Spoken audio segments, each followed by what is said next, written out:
The planet Zarvoth was as alien as it could get.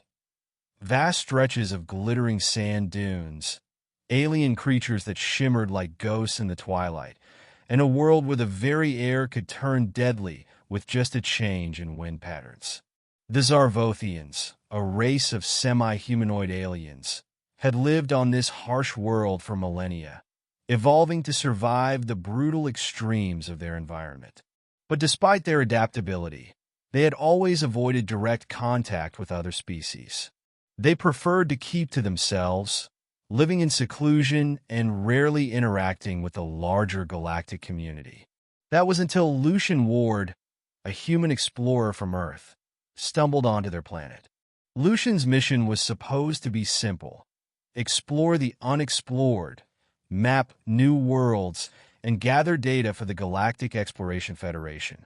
However, when his ship encountered an uncharted storm on the edge of the Zarvoth system, it was damaged beyond repair, and Lucian was forced to crash land on the desert planet. His body had been severely affected by the toxic atmosphere and the raw radiation of Zarvoth's frequent storms. His immune system, unable to cope with the alien environment, had been poisoned. Alone, and with no way to communicate with any spacefaring civilization, Lucian's chances of survival were slim. As he stumbled through the barren landscape, delirious from fever and pain, his vision blurred and his strength waned. He collapsed, his body too weak to continue, and for the first time in his career as an explorer, Lucian truly thought he was going to die. It was then that Zaro found him. She had been following his faint distress signals, curious but cautious. Zaro was one of the Zarvothians, a race known for their unique ability to manipulate the harsh desert environment. She was part of the secretive biological research division of her people, studying alien life forms in the hope of one day forging a peaceful relationship with the greater galactic community. She had never seen a human before, but the strange, dying creature she encountered seemed so fragile, so utterly lost in the alien world. Zaro approached Lucian cautiously, her small frame barely visible in the swirling dust of the desert. The humans were rumored to be fierce and dangerous, but this one seemed weak, vulnerable, and in immediate need of help. Her instincts kicked in, and without hesitation, she knelt by Lucian's side. She quickly assessed his condition, noting the dangerous symptoms of poisoning and dehydration. Her people had a unique biological trait: body milk, a viscous substance secreted from a gland beneath the skin, which contained powerful regenerative properties. It was used by her people to heal wounds, cleanse toxins, and even save lives. Zaro knew what she had to do. She took a deep breath, prepared herself mentally, and gently activated the gland beneath her skin. A small amount of her body milk began to drip from her hands. It was her only means of saving him.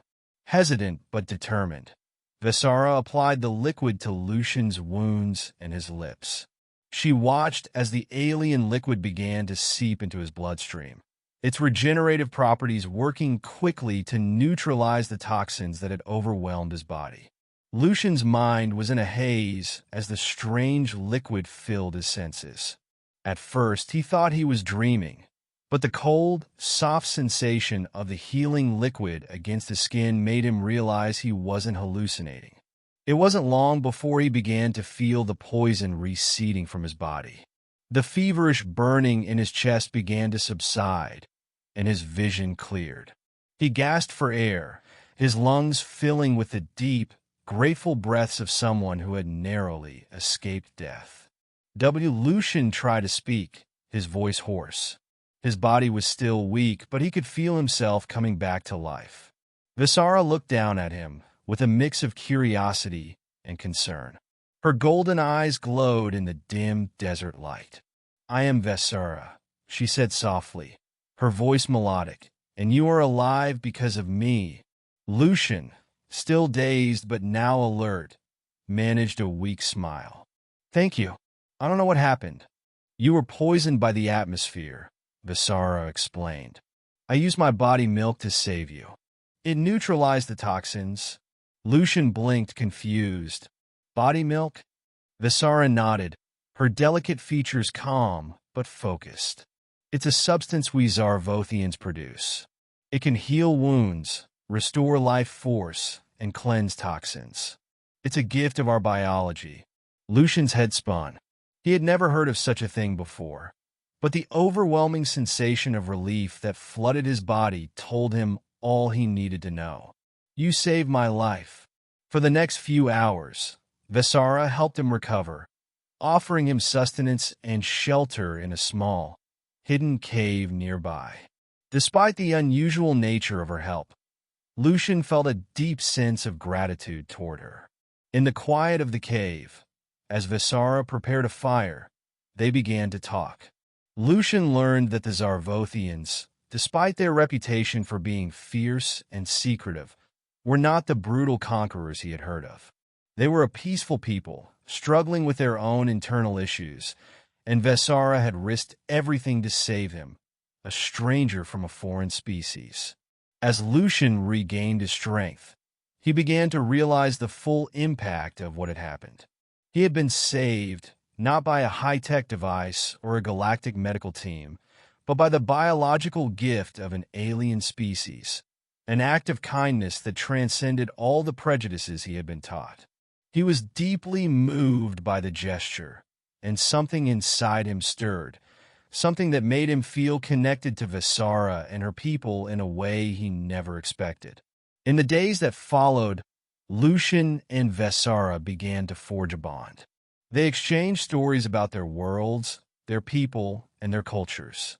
Lucian came to understand that Visara had saved him not out of obligation, but out of genuine compassion.